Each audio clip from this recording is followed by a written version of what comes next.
이제 악재들은 하나하나 이제 다 없어질 겁니다. 어제 우리 저녁에 말씀드릴 때 민주노총에서 화물연대 파업으로 인해 가지고 나라 경제가 침체가 되고 엄청 어려운 일을 지금 며칠째 겪고 있었습니다.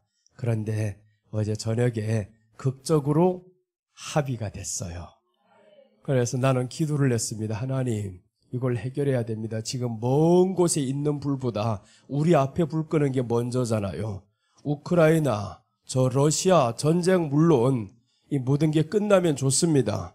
그러나 우리들이 눈앞에 떨어진 이 불, 이걸 어떻게 하냐고요. 발등에 떨어진 불, 이게 화물연대가 다 파업하고 있으면 경제가 돌아가지를 않아요. 그런데 어젯밤에 극적으로 해결되었다라는 이런 뉴스가 나오더라고요. 여러분, 그래서 우리가 보이는 세상은 참 안 되는 것들 보이지만 조금 지나고 보니까 해결되었더라라는 겁니다. 다 해결됩니다. 내가 살아만 있으면 해결된다라는 거예요. 해결도 되기 전에 포기하는 이런 사람들 되지 말아야 됩니다. 오늘 하나님의 말씀 보십니다. 오늘 하나님이 보신 말씀은 다니엘서 5장 보시겠습니다. 다니엘서 5장 22절에서 32절 말씀입니다.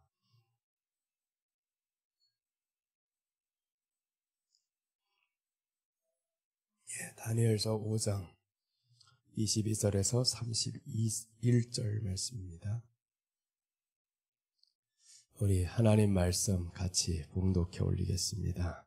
벨사살이여, 왕은 그의 아들이 되어서 이것을 다 알고도 오히려 마음을 낮추지 아니하고 도리어 스스로 높여서 하늘의 주제를 거역하고 그 전 기명을 왕의 앞으로 가져다가 왕과 귀인들과 왕후들과 빈궁들이 다 그것으로 술을 마시고 왕이 또 보지도 듣지도 알지도 못하는 금, 은, 동, 철과 목, 석으로 만든 신상들을 찬양하고 도리어 왕의 호흡을 주장하시고 왕의 모든 길을 작정하시는 하나님께는 영광을 돌리지 아니하신지라. 이러므로 그의 앞에서 이 손가락이 나와서 이 글을 기록하였나이다. 기록한 글자는 이것이니 곧 메네메네 데기엘 우바르시니라. 그 뜻을 해석하건대 메네는 하나님이 이미 왕의 나라의 시대를 세워서 그것을 끝나게 하셨다 하며, 데겔은 왕이 저울에 달려서 부족함이 되었다 하며, 베레스는 왕의 나라가 나뉘어서 메대와 바사 사람에게 준바되었다 함이니라. 이에 벨사살이 명하여 무리로 다니엘에게 자주옷을 입히게 하며 금사슬로 그의 목에 들이우게 하고 그를 위하여 조서를 내려 나라의 셋째 지리자를 삼으니라. 그날 밤에 갈대아 왕 벨사살이 죽임을 당하였고 메대 사람 다리오가 나라를 얻었는데 때 다리오는 62세였더라. 아멘. 오늘 본문 내용은 바벨론 포로 시대 때 이스라엘 백성들이, 즉 예루살렘에 살고 있었던 남유다 백성들이 여기에 잡혀왔습니다. 남유다 백성들이 잡히다 보니까 성전의 기물들도 다 빼앗긴 겁니다. 성전의 기물은 성전에서만 쓸 수 있는 거예요. 제사장들만 쓸 수 있는 겁니다. 그런데 오늘 벨사살 왕, 즉 바벨론 왕이 그 성전에서 빼앗아온 이 모든 기명들, 즉 이제 잔들이 있습니다. 금잔들을 가지고 술을 마시는 거예요. 그러면서 술을 마시고 자기네 신들을 찬양합니다. 금, 은, 동, 석, 목석 이런 것들로 수없이도 찬양하니까 하나님의 이름을 이렇게 비방합니다. 회방합니다. 이런 벨사살이었어요. 이렇게 회방하는 벨사살에게 하늘에서 손이 나타납니다. 그러면서 글자를 썼는데 벨사살이 도저히 알 수가 없어요. 야, 내가 하는 이 행동을 보고 하늘에서 손이 나타나서 글자가 써졌어. 너무 놀라버렸습니다. 그래서 자기네 이 모든 술사들을 불러들이는 거예요. 저 글자의 뜻이 뭐냐? 해석해보라. 아무도 해석하는 자가 없습니다. 이제는 약속을 겁니다. 누가 이 글자를 해석하면 왕의 셋째 치리자로 이제 삼게 될 것이다. 이렇게 했는데 왕비가 그 소리를 듣고 내가 한 사람을 발견했습니다 하는 거예요. 다니엘을 불러드립니다. 그래서 다니엘이 오늘 이 말씀을 해석하는 거예요. 저 하늘에서의 글자는 하면서 메네메네 데겔 우바르신 이렇게 말씀하면서 그 뜻에 대해서 해석하는 내용이 오늘 본문에 나오고, 그 해석이 끝나자 다니엘은 셋째 치리자가 되고 그날 밤에 벨사살이 죽습니다. 즉 이러므로 인해서 이 바벨론 왕국이 망하는 거예요. 바벨론 왕국은요, 정말 지금까지 제국 중에서 땅이 제일 큰 제국이었습니다. 제일 큰 나라였단 말이에요. 그런데 100년도 되지 않아서 망했어요. 나라가 없어집니다. 우리 대한민국은 5,000년 역사를 가지고 있잖아요. 이렇게 작은 땅덩어리에 사는 이 나라가 5,000년 역사를 가지고 살고 있는데 어찌 그렇게 큰 나라를 가지고 있는 이 나라가 100년도 되지 않아서 망했을까라는 겁니다. 그래서 오늘 이 말씀을 통해서 메네메네 데겔 우바르신 이렇게 제목을 잡아서 말씀을 나누도록 하겠습니다. 메네메네 데겔 우바르신. 이제 다니엘이 벨사살 왕 앞에 오게 됩니다. 그 뜻을 해석하죠. 메네메네 데겔, 첫째는 메네메네 데겔이란 뜻입니다. 25절에 보시면 기록한 글자는 이것이니 곧 메네메네 데겔 우바르신이라 이렇게 말씀합니다. 메네메네 데겔 우바르신이라. 그러면서 그 뜻에 대해서 해석하죠. 그 뜻을 해석하건대 메네는 하나님이 이미 왕의 나라를 시대를 세워서 그것을 끝나게 하셨다 하며, 데겔은 왕이 저울에 달려서 부족함이 되었다 하며. 자, 이렇습니다. 메네는 하나님이 왕의 나라를 끝나게 하신다 이 말씀인 거예요. 저 글자가 나타났는데 하나님의 왕의 나라를 끝나게 하십니다. 그런데 이 말씀을 누가 전했냐면 다니엘이 전합니다. 즉 다니엘이 왕의 나라가 망한다라고 하면 왕이 듣기 얼마나 불편하겠냐고요. 우리나라가 지금까지 100년 세월을 거쳐오면서 얼마나 강성한 나라인데 누가 우리를 침략하고 누가 우리를 망하게 해? 망할 수 없는 나라입니다. 그런데 그런 왕 앞에서 다니엘이 담대하게 전한다라는 거예요. 왕의 나라를 하나님이 이렇게 끝나게 하십니다. 이렇게 말씀하는데 끝나게 되는 이유를 설명합니다. 왜 그러면 왕의 나라가 끝나게 될까라는 거예요. 이렇게 강성한 대국이 왜 끝나게 될까? 그 밑에서 데겔이라는 말씀이 나옵니다.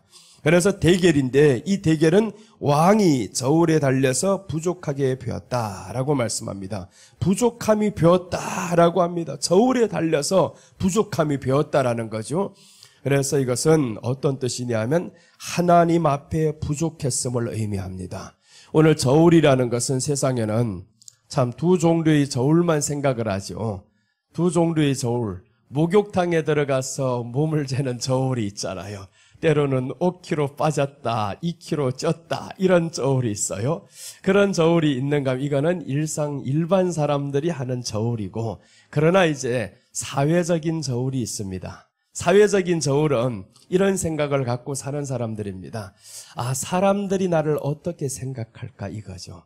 사람들이 나를 어떻게 생각할까? 이 정도는 그나마 일반적인 사람과는 조금 다른 거예요. 그래도 사회적으로 괜찮게 사람들의 시선을 생각하면서 사회적인 저울을 생각한단 말이에요. 사람들이 나를 어떻게 생각할까? 그렇게 생각했던 한 사람이 사울이었습니다.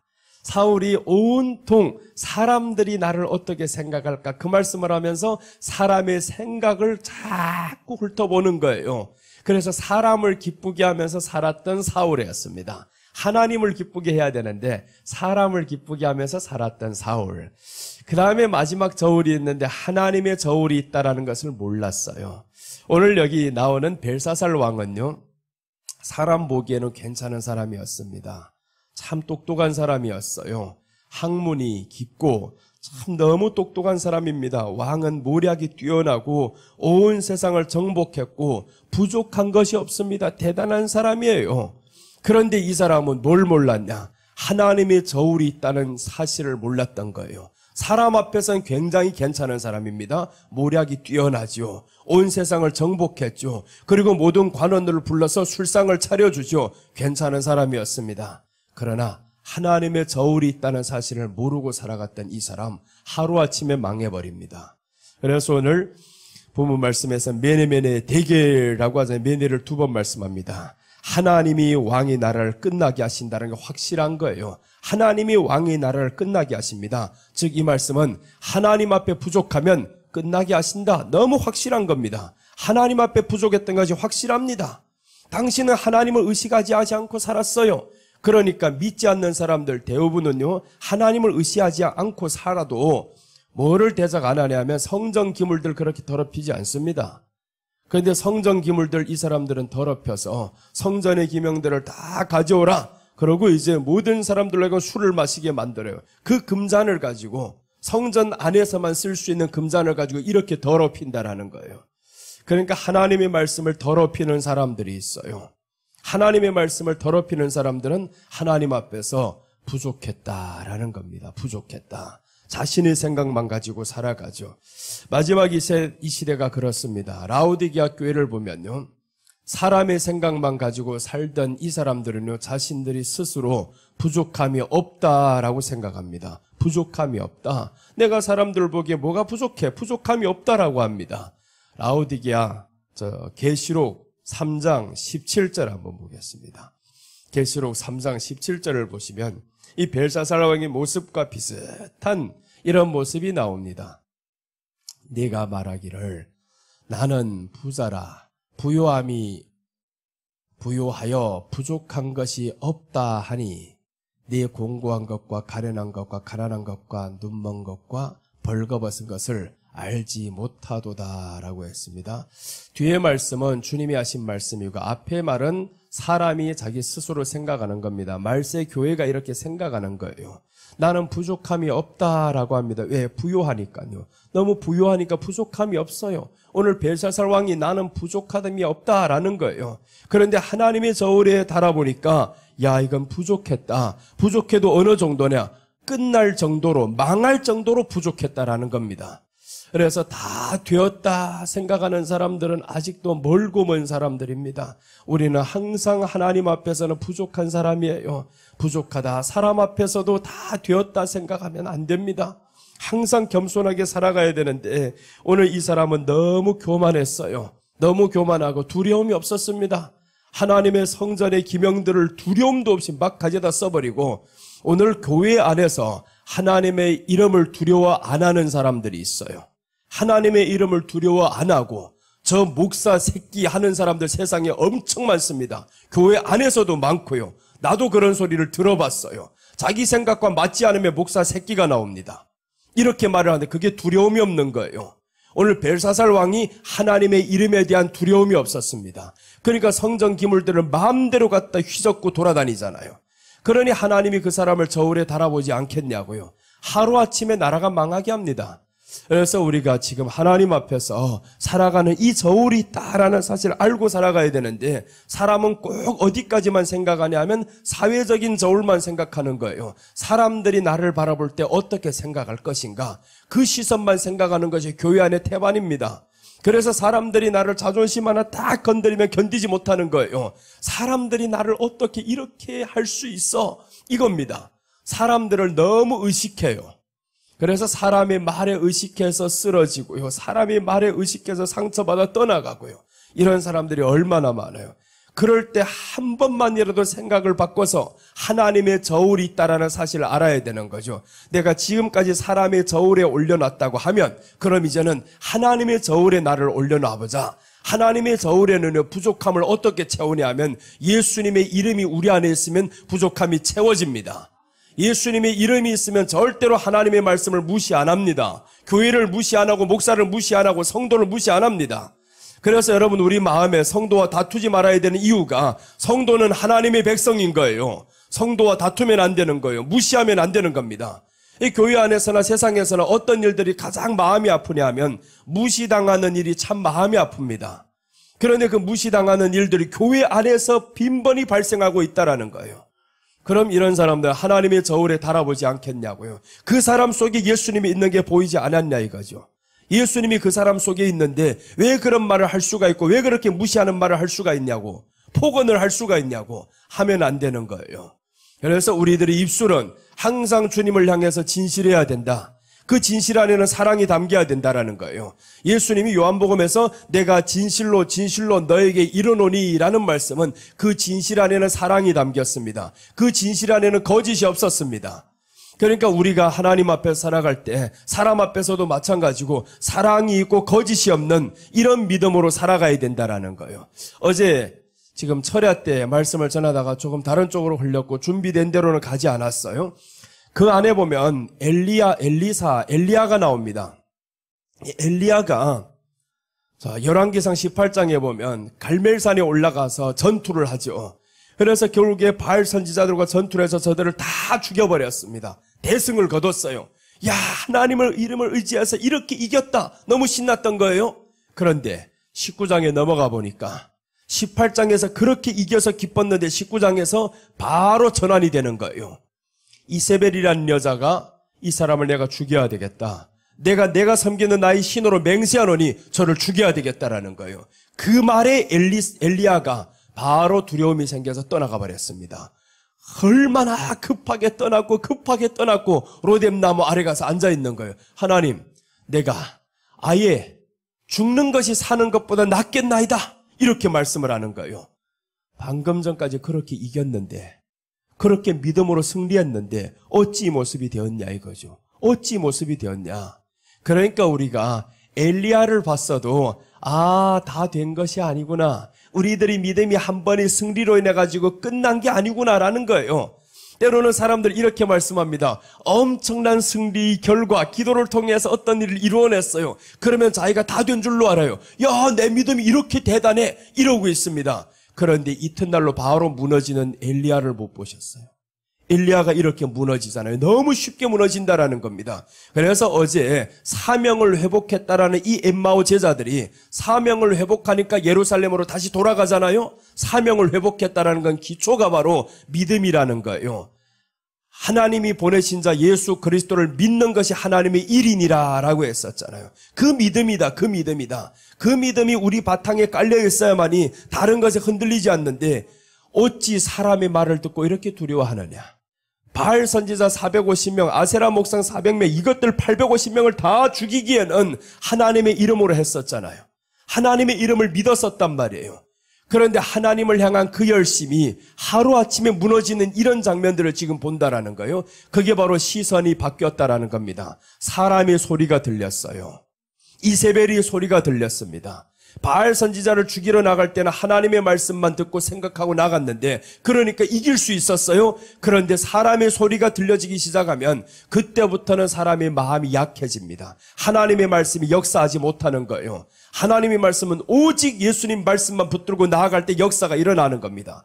그런데 사람의 말이 자꾸 들려오는 거예요. 그래서 라오디게아 교회가 민중의 소리를 듣다라는 이런 의미입니다. 원어적으로는 민중의 소리를 듣다, 라오디게아 교회. 민중의 소리를 듣다라는 건 사람의 말을 듣다 이 소리죠. 교회가 사람의 말을 듣기 시작합니다. 사람들이 사람의 말을 듣기 시작, 세상이 그렇게 하는 건 괜찮아요.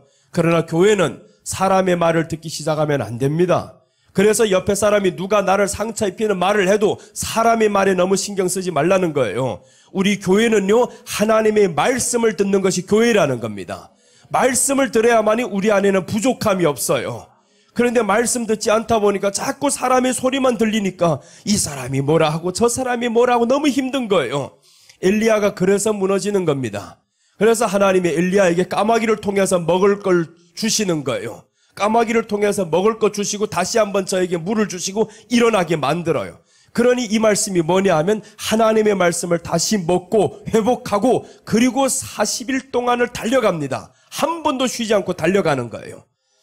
여러분, 우리가 달릴 수 있는 힘은 하나님의 말씀을 먹었을 때 달립니다. 사람의 말을 먹으면요, 들으면 바로 승리했다가도 넘어진다라는 거예요. 근데 사람의 소리가 너무 많아요. 교회 안에서 사람의 소리가 많고 여러분 들리는 소리가 사람의 소리가 너무 많단 말이에요. 그러니까 막 혼란이 오는 거예요. 사람의 말 때문에 너무 두렵고 세상에 들려주는 소리가 있잖아요. 폭풍우 이런 것들이 들린단 말이에요. 바다를 지나가는데 걸어가는데 괜찮았었는데 이 바람과 함께 이게 막 폭우가 쏟아지니까 폭풍이 일어나니까 그때부터 환경의 소리를 또 듣는 거예요. 사람의 소리를 듣다 환경의 소리는 더 무섭습니다. 사람의 소리는 내가 외면하면 될 수 있어요. 환경의 소리는 내가 외면한다고 떠나가는 게 아닙니다. 그러니까 이 두 가지, 사람의 소리에 이제는 더 익숙해져서 환경의 소리가 다시 들리기를 합니다. 그럼 그때부터 사람이 무너지는 거죠. 사람의 소리가 들리기 시작하고 환경까지 이렇게 막 몰려오고 그럼 사람들이 무너진다라는 거예요. 왜 들렸습니까? 그래서 기초가 잘못됐다라는 거예요. 기초는 사람의 소리가 아닌 하나님의 말씀이 내게 항상 들려와야 되고 말씀을 믿는 믿음이 내게 항상 기반이 돼야 되는데 사람의 소리가 들리니까 이 말씀을 믿는 믿음이 흔들려 버린 거예요. 에덴 동산에서 하와가 무너졌던 이유가 바로 다른 소리를 들었기 때문에 그렇습니다. 남편이 전해주는 그 말씀만 들었으면 절대 무너지지 않아요. 그런데 혼자 나가 있다가 누구를 만났냐? 뱀을 만났어요. 뱀을 만나니까 이 뱀이 하와하고 대화를 하는 거예요. 왜 뱀하고 대화를 하냐고요. 뱀이 소리를 왜 듣냐고요. 예수님은 보세요. 똑같이 뱀이 찾아오죠. 뱀이 말하면 사탄아 물러가라 합니다. 사탄아 물러가라. 네 소리를 듣지 않는다. 보세요. 예수님에게 찾아온 이 뱀이 이렇게 말씀합니다. 금시간지 40일이 된 것을 다 알아요. 배고픈 줄 안단 말이에요. 그럼 이 말은 뭐냐 하면 세상에 사람은 우리 사정을 너무 잘 안다 이거예요. 우리 사정을 잘 알고 귀신이 우리 사정을 너무 잘 안다. 그러니까 그것들이 우리 약점을 딱 파고 들어오는 거예요. 이 돌을 들어 떡덩이가 되게 하라는 거예요. 예수님을 향해. 할 수 있어요. 예수님이. 돌을 들어서 떡을 만들 수 있습니다. 할 수 있는 것을 저것들이 말을 하는 거예요. 그런데 예수님이 보세요. 뭐라고 대적을 하냐. 하나님의 말씀으로 대적을 하잖아요. 하나님의 말씀의 기반이란 말이에요. 그러니까 사람이 떡으로만 살 것이 아니라 하나님의 입에서 나오는 모든 말씀으로 살 것이니라. 그 귀신이 하는 소리, 마귀가 하는 소리 들어오지 않는 겁니다. 들어오지 말아야 되는데 그런데 이 하와는 그 소리가 들어왔어요. 여러분 마음에 상처받았을 때 왜 마음이 아픕니까? 사람의 소리가 들어와서 그런 거예요. 사람의 소리가 들어오니까 그래서 마음이 아픈 거예요. 그럼 우리가 누구 회개해야 됩니까? 찌른 사람도 회개해야 되지만 내가 회개해야 되는 겁니다. 하나님, 내가 사람의 소리를 또 들었네요. 사람의 소리를 듣다 보면 이게 뭐가 사라지냐? 하나님의 말씀을 배척하게 되는 거예요. 그때부터. 하나님은요, 한 샘에서 두 물이 나올 수 없다고 했습니다. 성경에 그런 말씀이 있죠. 한 샘에서 단물과 쓴물이 나올 수 없느니라. 우리 안에는 한 샘이에요. 마음은 한 샘이죠. 한 샘에서 하나님의 말씀과 사람의 소리가 나올 수 없느니라라는 거예요. 내가 사람의 소리를 듣게 되면 하나님의 말씀은 그때 사라지게 됩니다. 그러니까 흔들리는 거예요. 오늘 이 벨사살 왕은 처음부터 사람의 소리, 사람이 어떻게 생각할까 이것만 가지고 살아갑니다. 그러다 보니까 세상적으로는 큰 일을 이루어냈었죠. 엄청난 업적을 이루어냈습니다. 자기가 굉장한 사람인 줄 알았어요. 하룻밤에 망해버립니다.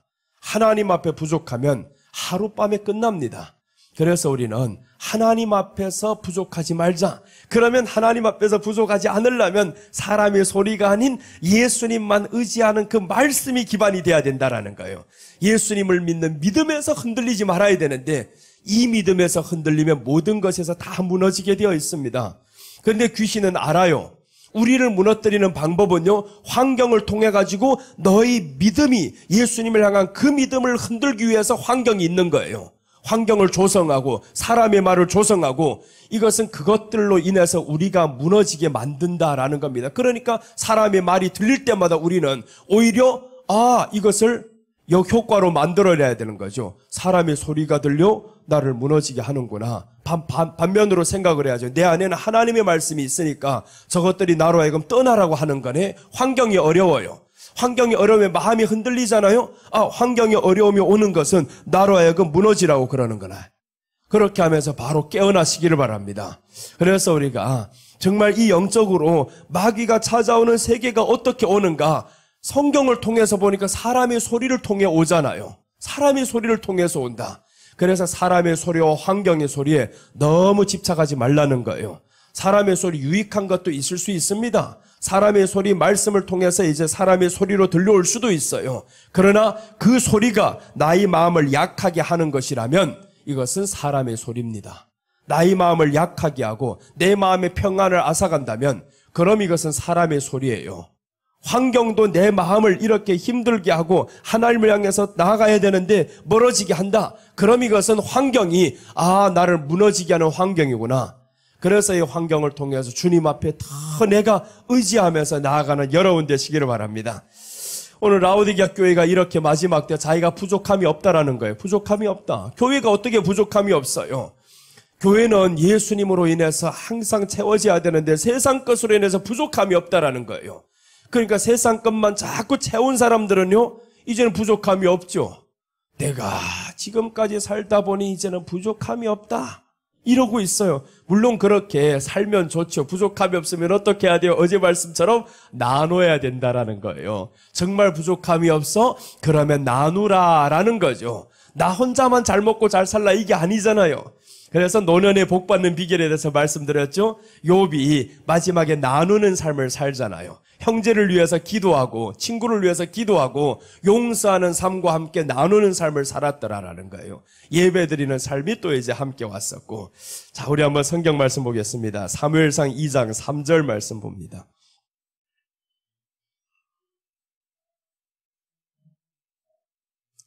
사무엘상 2장 3절입니다. 2장 3절 보시면 심히 교만한 말을 다시 하지 말 것이며 오만한 말을 너희 입에서 내지 말지어다. 여호와는 지식의 하나님이시라 행동을 달아보시느니라. 하나님이 행동을 달아보신다. 참 이게 무시무시한 말씀이에요. 그러니까 우리 행동 하나하나를 정말 하나님이 달아보시는 것처럼 이거 알고 그 다음에 살아간다면 섣불리 행동 못합니다.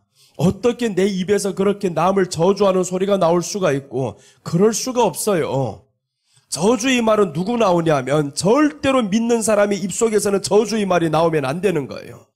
그런데 하나님이 달아보시는 걸 몰라요. 심히 교만한 말을 다시 하지 말 것이며 벨사살 왕이 그러잖아요. 심히 교만한 말을 한단 말이에요. 이게 자꾸 교만한 말을 하니까 그래서 하나님이 저 얼마나 기다리다가 손이 나타나 버렸겠냐고요. 손이 나타나서 매네매네 대개를 우바르시니다 이렇게 썼는데 아무도 모르잖아요. 그 말씀은 뭐냐면 무지한 사람들은 하나님의 말씀이 기반이 안 된 사람은 손이 나타나도 모릅니다. 죽을 사람들은 죽음을 자초한다라는 거예요. 자초해 갑니다. 살 사람은요 하나님의 말씀이 들릴 때 깨달음이 오는 거예요. 그래서 성경에 보니까 은혜를 받는 사람들은 누구냐 하면 깨닫는 사람들이 은혜를 받아요. 말씀을 들었을 때 깨달음이 왔어요. 이게 은혜가 오니까 회개를 하는 거죠. 아, 내 행동이 부족했네? 하나님께 이제 그 행동을 달아보시겠다고. 그럴 때 예수님의 이름으로 말씀으로 채워 넣는 거예요. 우리는 부족한 행동을 채울 수가 없습니다. 예수님의 말씀이 채워질 때 하나님이 만족하는 거예요. 하나님은 사모하는 영혼에게 만족하게 하시느니라 라고 했었죠. 그러니까 우리들의 영혼은 하나님의 말씀을 사모해야 되는 거예요. 그럴 때 그 말씀이 채워지면 내 부족함이 없어진다라는 겁니다. 그래서 우리가 하나님의 말씀을 사모하면서 이 교만한 행동을 우리 입술에서 내지도 말고 행동도 나오지 말아야 됩니다. 그래서 항상 겸손한 모습으로 살아가야 되고요. 내가 잘 되든 못 되든 항상 겸손함을 유지하면서 사시기를 바랍니다. 이렇게 행동을 달아보시는 하나님. 근데 참 이게 위험한 것은 잘 되었을 때가 문제예요. 이렇게 어렵고 힘들 때는 교만함이 별로 보이지 않는데 잘 되면 그때부터 주님이 모르신다라는 이런 책망들을 듣잖아요. 어제부터 지금 계속 이 말씀을 전하고 있는데 누가복음 7장 22절에서 권능을 행하는 사람들이 나오죠. 예수님의 이름을 믿었어요. 주여 주여 해가지고 엄청난 권능을 행합니다. 귀신을 쫓아냅니다. 선지자 노릇합니다. 이런 엄청난 일을 하는데 그런데 주님이 저들을 향해가지고 모른다. 불법을 행하는 자들아 도무지 너희를 알지 못하노라라고 했습니다. 행동을 달아봤다 이 말이잖아요. 행동을 달아봤다. 니들이 내 이름으로 귀신 쫓아냈어? 권능을 행했어? 행동을 달아보니까 아니다. 그러니까 예수님의 이름을 믿는데 이 거짓으로 교만으로 해도 기적은 일어나는 거예요. 이게 참 그러지 말아야 되는데 일어난다라는 겁니다. 이렇게 기적이 일어나니까 자기가 진짜인 줄로 알고 있죠. 이야, 내가 기도하니까 병든 자가 나았어? 내가 기도하니까 귀신이 떠나갔어? 그러니까 자기가 진짜인 줄로 알았어요. 다 된 줄로 알았지. 그런데 주님은 저를 향해서 모른다고 합니다. 불법을 행했다라고 아예 하는 거예요. 교만함이 들어오니까 하나님의 말씀이 기반이 이젠 떠나가는 겁니다. 이 기초가 떠나가는 거예요.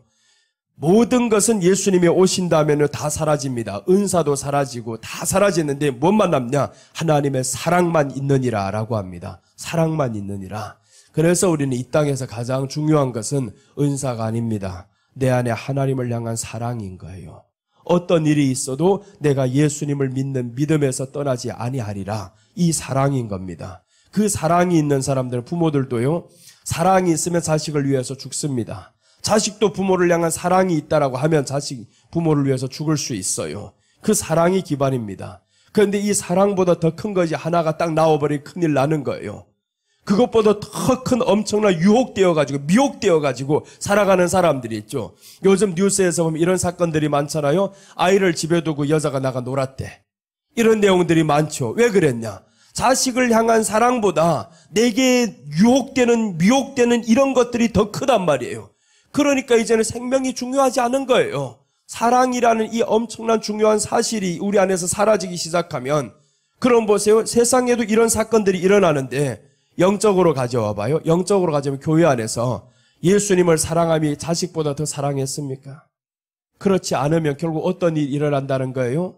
그 여인이 자식을 두고 밥도 못 먹고 죽도 못 먹는 이런 아이를 집안에 두고 나가서 하루 종일 이틀 동안 놀고 오는 것과 똑같잖아요. 우리 안에 예수님을 향한 사랑이 없다라고 하면 결국에 똑같이 된다라는 겁니다. 행동을 달아보니까 너나 저 여인이나 비슷하다 이거죠. 비슷하다. 교회나 믿지 않는 사람이랑 비슷한 거예요. 그래서 우리는 예수님의 사랑으로 가득히 채워진 이런 교회, 여러분 성전 한 사람 한 사람 되셔야 됩니다. 정말 예수님 앞에 항상 우리가 행동을 달아보니까 대결, 저울에 달아보니까 부족했다 이러면 큰일 나는 거죠. 저울에 달아보니까 그나마 너희 안에는 나의 이름이 있다라고 하면 얼마나 좋겠어요. 예수님이 사명을 주실 때 보니까 먼저 무엇을 확인을 하셨냐면 네가 이 사람들보다 나를 더 사랑하느냐 이것을 확인했어요. 사명 회복하기 이전에 먼저는 뭐냐면 네가 나를 더 사랑하느냐 이겁니다. 그런데 사람들은 꼭 자기가 예수님을 사랑하는 마음도 없으면서 뭔 큰 일을 하기를 원해요. 하나님 돈만 주신다면 내가 이렇게 하겠습니다. 내가 건강만 있다면 뭘 하겠습니다. 하나님은 무엇을 하는 것보다 기뻐하는 것이 내 안에 예수님을 그 무엇보다 사랑하느냐. 네가 아파도 힘들어도 없어도 나를 사랑할 수 있냐 이거죠. 그것을 주님이 먼저 물어보시고 그게 확인되면 그때 사명을 주셨어요. 요한복음 21장 15절 함께 보겠습니다. 요한복음 21장 15절.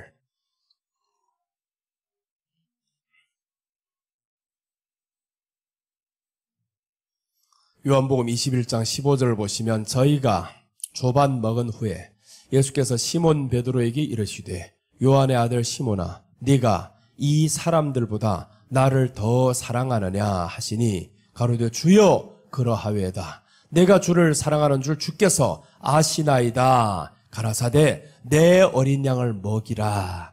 자 보세요. 먼저는 내 어린 양을 먹이라. 목회를 시작하기 전에 먼저는 내 어린 양을 먹이라 하기 전에 네가 나를 사랑하느냐라는 질문이 아니었어요. 이 사람들보다 더 사랑하느냐. 더 사랑하느냐라는 거죠. 그럼 이 사람들이 누구예요? 내게 속해 있는 아끼는 사람들이죠. 그리고 또 비교되는 사람이죠. 같이 이제 있는 이 제자들보다 네가 나를 더 사랑하느냐. 네게 속해 있는 이 사람들보다 나를 더 사랑하느냐. 네 자녀보다 나를 더 사랑하느냐. 이 질문을 했을 때 그럴 때 베드로는 합격이 된 겁니다. 주여 그러하외다. 그래서 하나님이 예수님이 사명을 주신 거예요. 그럼 오늘날에 우리가 사명을 받는데 하나님 앞에서 이런저런 사명을 받았어요. 이 질문 앞에서 과연 어떻게 행동을 달아볼까라는 거죠. 정말 이 질문 앞에서 내가 주여 그러하외다 할 수 있을까요? 이 질문 앞에서 우리가 그러하옵니다. 예수님을 더 사랑합니다. 그런 말을 우리가 마음속에 담고 항상 싸우면서 살아가야 된다라는 거예요. 한 생을 거저 살아가면서 내가 더 예수님을 더 사랑할 수 있을까? 저는 80%는 대답합니다. 주님 그러합니다 라고 말합니다. 눈물을 먹으면서 자식을 포기했어요. 아닙니다. 하나님. 내가 만약에 자식이 있다면 하나님을 더 사랑하는 건 어렵습니다. 하기 어렵습니다. 해보니까 어려워요. 우리 조카가 와 있는데 너무 사랑스러워요. 그 조카가 2살 때부터 우리 집에 와서 놀고 있는데 와, 내 품에만 오면 이게 울지 않아요. 내가 엄마도 아닌데 젖도 없는데 내 품에만 오면 얘가 울지 않고 고이 잠드는 모습이 30분을 안고 있는데 팔이 피곤하지 않는 거예요. 우리 동생은 아니더라고요. 30분 안기는커녕 자꾸 뒤집어지게 만들고. 그래서 내가 더 아끼는 거예요. 쟤는 밖에 나가 놀고 오빠 오기만 기다리고. 그래서 오빠 오면 자기가 나가 놀고. 나는 얘가 보니까 와, 너무 이뻐서 견딜 수가 없어요. 너무 이쁘고. 교회 갔다가 얘가 막 보여가지고 예수님이 보여야 되는데 예전에는 교회만 가면요 성경만 보였어요. 말씀이 읽어 내려갈 때 너무 기쁘고 좋았고 그랬는데 교회만 가면요 한 몇 시간 지나고 나니까 애가 앞에서 왔다 갔다 하는 거예요. 웃는 게 막 왔다 갔다 하고. 그래서 오후 3시만 되면 빨리 집으로 가는 거예요. 집으로 가가지고 애 보고 몇 시간째 애하고 노는데요. 와, 이 마음에 너무 기쁜 거예요. 너무 행복한 거예요. 그런 뒤에 한 달 만에 애가 가는 거예요. 이제 동생이 가야 된다고. 애를 데리고 가잖아요. 나는 두고 가기를 원했어요. 아, 두고 갔으면 좋겠다. 이런 마음이 생겼는데, 그래서 공항에 이 조카를 데리고 가면서 세상에 얘가 가는데 내가 왜 그렇게 울어요? 우리 엄마 죽어도 그렇게 울 것 같지 못해요. 그런데 세상에 이런 망종 같은 놈이 어디 있냐고요. 부모가 그렇게 아프면 네가 울 수 있냐? 그런데 애가 간다는데 죽는 것도 아니고 아픈 것도 아니고 간다는데 왜 내가 이 마음에 이렇게 아프냐고요. 아파서 애가 가는데 어쩔 줄 모르겠어요. 그때 내가 알았어요. 만약에 이 아이가 너희 자식이라면, 그렇지 않고 너와 너희 아내를 통해서 아이가 나왔더라면 그럼 할 수 있겠느냐? 나를 위해 내놓을 수 있겠느냐? 아브라함의 질문이 나오잖아. 이삭을 향해서 번제를 바치라. 네가 바칠 수 있겠느냐? 그 질문에 나는 100%였습니다. 못합니다. 못합니다. 그럼 뭐예요? 너무 가짜지. 지금까지 사명받은 게 뭐였습니까? 목사 행동을 지금까지 해오면서 네가 뭐냐 이거예요. 내 정체성이 흔들리는 거예요. 완전히 내가 너무 가짜였구나. 믿는다고 하면서 내 믿음이 이 정도밖에 안 됐었냐. 내가 한 생을 바쳐가지고 살아왔던 이 지난 날이 너무 이게 허무한 거예요. 그때 이제 그렇게 부러웠던 자식들 다 바라보면서 우리 주변의 사람들 다 아이를 가지고 있는데 그때 마음에 결심을 했습니다. 하나님, 아닙니다. 물론 자식 있으면 좋겠지만 그러나 우상이 될 게 너무 뻔합니다. 이제는 내려놓겠습니다. 그 이후로부터 포기하고 살았어요. 그런데 그걸 포기하고 살았는데 모르는 사람들 자꾸 와가지고 나보고 성경에 생육하고 번성하라 했으니까 목사님 아이를 가져야지. 누구 몰라요. 알아요.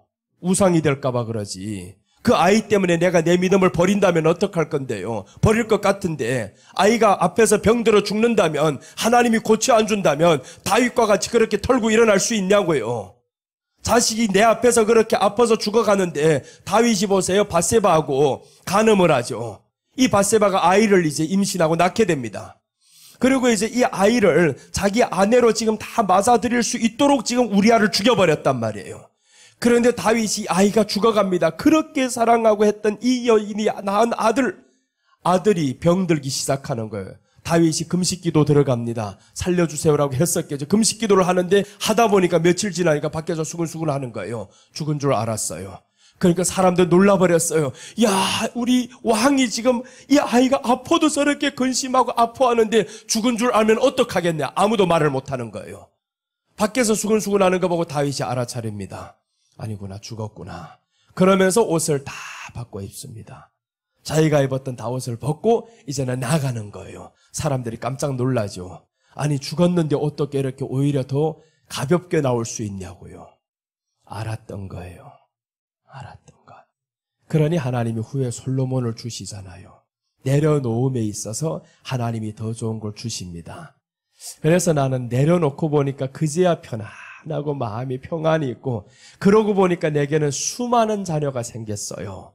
성도들이 다 이제는 자녀같이 보입니다. 나보다 훨씬 위에 어르신도 자녀같이 보여요. 권사님들, 아버님같이 생긴 분들도 이제는 내가 다 보살펴주고 싶어요. 저들이 오면 왜 이렇게 기쁜지 몰라요.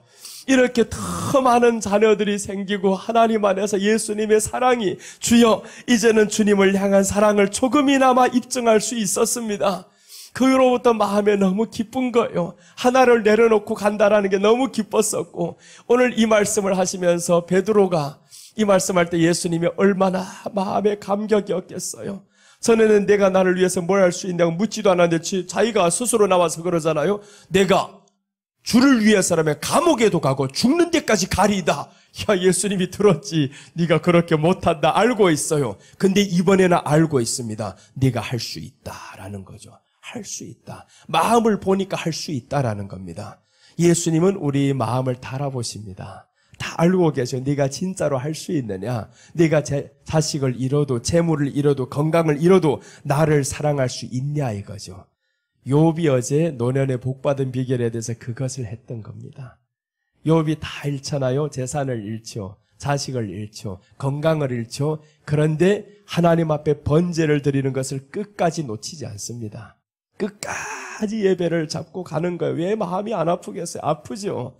그 아픔을 가지고 하나님 앞에 나아갔더니 하나님이 마지막에 와서 친구들을 향해서 말씀하잖아요. 너희들이 행동이 욥보다 옳지 못하다.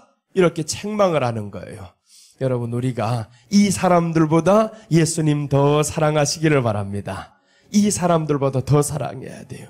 오늘 이 벨사살 왕은 그런 게 아니었습니다. 잔치를 베푼 거는 좋았어요. 근데 그 잔치가 왜 하나님의 이름을 모욕하는 그런 잔치를 베푸냐고요. 잔치는 하나님의 이름을 모욕하는 잔치가 되어서는 안 됩니다. 에스더서에 보면 이 아수에로 왕이 잔치를 베풉니다. 그런데 왕후가 나오죠. 와스디라는 왕후. 잔치를 베풀어서 127도의 모든 장군들을 다 불러들였습니다. 이제 잔치 장석이 뵙고 이 나라가 이렇게 강성한 거 봐라! 이렇게 하는데, 근데 이 사람에게는 가장 자랑하고 싶은 한 가지 일이 있어요. 그 127도의 모든 관원들을 불러들이고 그들 앞에서 왕비를 보여주고 싶은 거예요. 내 왕비를 한번 봐라! 그래서 이제 왕비를 초청하러 간단 말이에요. 가서 불러와라! 아수에로 왕은 신난 거예요. 기분이 너무 좋았어요. 이제 술이 한 잔 들어가고 너무 기분 좋았는데, 왕후가 가보니까 세상에 자기 잔치를 따로 벌이고 있어요. 왕이 오라고 하니까 왕후가 뭐라고 하냐면, 네가 보지 못했냐? 내가 잔치를 베푼 거 못 봤냐? 가라! 쫓아 보낸 거예요. 그랬더니 왕이 너무 마음이 상심되었습니다. 그래도 죽이지는 못하겠고 폐위는 못하겠고 상심해서 있는데 아랫사람 몇몇 사람들이 찾아오는 거예요. 왕이시여, 이런 왕후 필요 없습니다. 왕의 체면을 땅에 떨어뜨렸습니다. 이렇게 하면 왕이 통치하기에 이제는 어렵게 됩니다. 폐위시키세요. 이렇게 해서 결국 폐위시키는 겁니다. 여러분, 자기 잔치를 베풀면 폐위가 됩니다. 우리가 예수님을 믿으면서 내 잔치를 베풀지 않았는지 생각해 보세요. 우리 왕은 예수님이잖아요. 예수님이 우리 왕인데 예수님이 나를 초대했을 때, 주여, 내가 바빠서 못 가겠습니다. 내 일이 있어서 못 가겠습니다. 아이가 장가 가니까 아이가 문제 있어서 못 가겠습니다. 내 잔치를 베풀고 있는 거예요. 그럴 때 이 아수에로 왕이 아팠던 것처럼 하나님의 마음이 얼마나 아프냐 이거죠. 그래서 우리는 그것을 통해서 아수에로 왕의 마음을 통해서 하나님의 마음을 보는 거예요. 와스디가 이렇게 하나님 앞에서, 성도가 하나님 앞에서 이렇게 괴로움을 줬구나. 내가 내 잔치를 베풀며 하나님을 괴롭게 만듭니다. 우리 잔치는 없습니다. 우리 잔치는 예수님이 차려놓은 잔치에 들어가는 것이 바로 나의 잔치라는 거예요. 그 잔치가 영원한 잔치가 됩니다. 오늘 이렇게 참 하나님 앞에 부족했습니다. 벨사살 왕은 하나님 앞에 부족했어요. 우리가 하나님 앞에 세워졌을 때 어떤 모습으로 설까? 이것을 한번 생각해 보면 좋겠습니다. 내가 하나님 앞에 섰을 때는 어떤 모습일까? 벨사살은 이렇게 부족함이 있어서 하나님께서 버리시는데 우리는 그러면 어떨까라는 거죠. 자, 오늘 메네멘의 대결에 대해서 말씀드렸습니다. 이제 둘째로 넘어가겠습니다. 둘째는 우바르신입니다. 우바르신. 오늘 본문으로 다시 돌아옵니다. 본문으로 돌아오면 다니엘서 5장 25절 말씀입니다. 25절과 28절 보시면 기록한 글자는 이것이니 곧 메네멘의 대결 우바르신이라. 우바르신이 나오죠. 28절 해석은 베레스는 하는데 베레스와 우바르시는 같은 뜻입니다. 같은 뜻으로 사용되는 거예요. 그래서 베레스는 왕의 나라가 나뉘어서 메대와 바사 사람에게 준바되었다 하미요. 자, 우바르신 이 뜻은 나누다, 심판한다 라는 뜻입니다. 하나님께서 보시기에 부족하면 심판한다 이런 뜻이죠. 하나님이 보시기에 부족하면 심판한다. 그래서 우리는 하나님의 심판이 대상이 아니고 하나님께서 보시기에 긍휼히 여기고 싶은 대상이 되어야 된다라는 거예요. 긍휼은 누가 받을 수 있냐면 교만한 사람은 긍휼히 여김을 받을 수가 없습니다. 그러니까 하나님 앞에서 세상 앞에서도 우리는 항상 겸손해야 되는데 예수님이 이 땅에 오셨을 때 보세요. 누구만 찾아 돌아다니냐 하면 이방인들, 저 세리들, 기생, 다 외면받는 사람들, 이런 사람들만 찾아다니는 거예요. 그 사람들에게는 교만함이 없습니다. 교만함이 없으니까 이들을 찾아 돌아다니는 거예요, 예수님이. 교만한 사람들에게는 복음이 들어갈 수가 없어요. 그래서 우리 안에 예수님을 믿다가 나의 잘됨이, 나의 성공이 교만으로 이끄는 것이라면 나는 아예 망하고 말리다. 망하는 게 더 좋습니다. 내가 언제 망함을 너무 기뻐했냐면 강남에서 목회 시작하고 4년 만에 이 교회가 완전히 깨져버렸어요. 그때 오히려 펑펑 울다가 너무 감사했어요. 내가 망하지 않았으면, 그때 교회가 깨지지 않았으면 나는 교만해서 죽으리라. 하나님 앞에 영영 버림받으리라. 그게 너무 두려웠던 거예요. 그래서 그때 보고 야, 이렇게 무너진 것이 얼마나 감사하냐. 교만이 하늘을 찔렀습니다. 내가 교만한 줄도 몰랐어요. 어린 나이에 강남에서 개척을 한다. 누가 상상 못합니다. 내가 속해 있는 지방회는 인천에 있어요. 인천의 목사님들 우리 교회에 와서 지방회의를 할 때 보면 주차를 못하는 거예요. 지하주차장에 들어가 보니까 모든 게 다 외제차들만 있지. 괜히 잘못 주차하다 하나 슬쩍 긁어놨다 이거 큰일 나겠지. 와보니까 인천에 사다가 강남으로 오는데 차가 얼마나 많아요. 운전하기도 어려워요. 그런데 나는 그곳에서 생활하다 보니까 너무 익숙해진 겁니다. 너무 익숙해. 나도 모르는 사이에 내가 우뚝해지는 거예요. 으쓱해지는 겁니다. 목사님들 가지고 나도 모르는 사이에 교만해져가지고 행동이 아마 좀 거만한 모습이 보였겠죠. 나는 아닌 것 같은데 근데 느낌은 있어요. 다른 사람은 느낌은 있습니다. 자기가 우월감이 있다라는 것은 남들이 느끼기에 그렇게 보인다라는 거예요. 그래서 내가 그때는 어떤 생각까지 했냐 하면 우리 교회가 빨리 부흥됐어요. 너무 빨리 부흥되니까 옆에 있는 큰 건물을 살려고 했단 말이에요. 그러다가 깨져버린 거예요. 그렇게 해서 그게 깨지지 않았으면 얼마나 내가 교만을 했을까. 사람이 많아졌다며, 교회 사람이 많아졌다. 그게 나의 자랑이 됐을 거예요. 또 당당하게 얼마라고 신나게 말을 했었겠죠. 그러나 그 너희 만들어낸 그 성공이 하나님 앞에 버림을 받는 교만이 되었다면 그럼 그게 불행한 일이었습니다. 근데 그때 이제 깨지고 나면서 마음이 너무 아팠어요. 너무 힘들고. 그러나 후에 보니까 야, 너무 감사했어요. 내가 그때 만약에 계속 그대로나 조금만 져줬으면 깨지지 않습니다. 조금만 사람들이 말에 들어줬으면 깨지지 않아요. 두 종류의 사람들이 있는데 이 사람의 말을 들어줬으면 깨지지 않습니다. 그런데 그렇게 할 수가 없었어요. 사람을 쳐버렸습니다. 집사님 그렇게 하면 안 됩니다. 막 쳐버린 거예요. 그래 쳤다니까 또 어떤 사람들 오해를 해가지고 목사님이 손찌검을 했다고. 그런 게 아닙니다. 말씀으로 때린 거예요. 말씀으로 때리니까 이 사람들이 자존심에 걸린 겁니다. 아니 지금까지 내가 하라고 하면 했지, 목사님 지금까지 그렇게 했는데 나를 감히 사람들 앞에서 이렇게 책망을 해? 이게 자존심이 팍 나와버린 거예요. 그래도 쳤습니다. 안 됩니다. 회장 와이프가 오면 뭐래? 조용해! 다 이럽니다. 그렇게 해가지고 막 때려버리니까 이 사람들이 마음에 이게 아픈 거예요. 서로 파당이 생겨가지고 어느 쪽 서면 이쪽이 아니고 다 안 서버린 거예요. 그렇게 하다 결국에 교회가 딱 깨지는데 너무 잘 되었다. 지금도 똑같습니다. 똑같이 하나님 말씀만 전합니다. 누구 졸고 있으면 바로 서라고 합니다. 일어서세요. 이렇게 합니다. 그게 왜 그러냐? 영혼이 안타까운 거예요. 하나님의 말씀이 들어가지 못하게 누가 만드냐? 신약이 와버리니까 귀신이 와서 쪼아먹고 있잖아요. 귀신이 와서 말씀을 지금 쪼아먹고 있는데 그게 안 보이냐고요. 나는 그 사람이 싫은 게 아니에요. 그 사람을 지금 때리고 싶은 게 아니란 말이에요. 그 위에서 놀고 있는 이 귀신들이 장난치는 게 그 가운데에서 장난치는 것도 모르고 있는 성도가 불쌍해가지고 때리는 거예요. 그러면 성도들이 아픔을 당하지 않습니다. 지금은 아파하지를 않아요. 책망하면 사랑인 줄로 알고 있어요. 성경에 말씀하죠. 사생자는 책망이 없는 이라라고. 사생자는 책망이 없어요. 매가 없는 이라라고 하잖아요. 사생자는. 당신들은 사생자가 아니요. 하나님의 자녀가 될 사람이요. 말씀 앞에서 세워져야 되는데 어찌 그렇게 방종하면서 살 수가 없다라는 겁니다.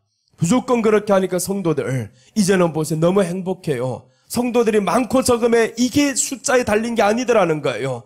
그 안에서 말씀으로 인해서 책망을 할 때 성도들이 반항을 안 합니다. 사랑으로 느껴요. 이제는 야, 목사님이 얼마나 나를 사랑하면 이렇게 대중 앞에서 치겠냐고 오히려 사랑으로 느끼는 거예요. 그래야 하잖아요. 그래야 하잖아요. 왜 그러냐면 사람의 소리를 듣기 시작하면 그때부터 망하기 시작한다라는 겁니다. 사람의 소리가 들어오면 안 되는 거예요. 오늘 여기에 하나님 앞에서 부족했던 이 벨사살, 우바르신 하나님이 심판합니다. 하나님 앞에서 부족하니까 심판하잖아요. 여러분, 우리가 세상 앞에서 사람 앞에서 부족한 건 괜찮습니다. 그러나 하나님 앞에서 부족하면 심판받습니다. 사람이 나를 해봐야 얼마나 합니까? 심판합니까? 망하게는 할 수 있어요. 다시 일어난다. 망하게 하면 다시 일어나. 당신들 떠나가면 다시 일어난다 이거죠. 나는 일어날 것 같은 힘이 없었습니다. 아예 다 떠나가기를 바랬어요. 떠날 때 아예 조용히 다 떠나버려라. 나는 이제 이 길을 안 가리라. 내가 언제 목회하겠다고 했냐고요.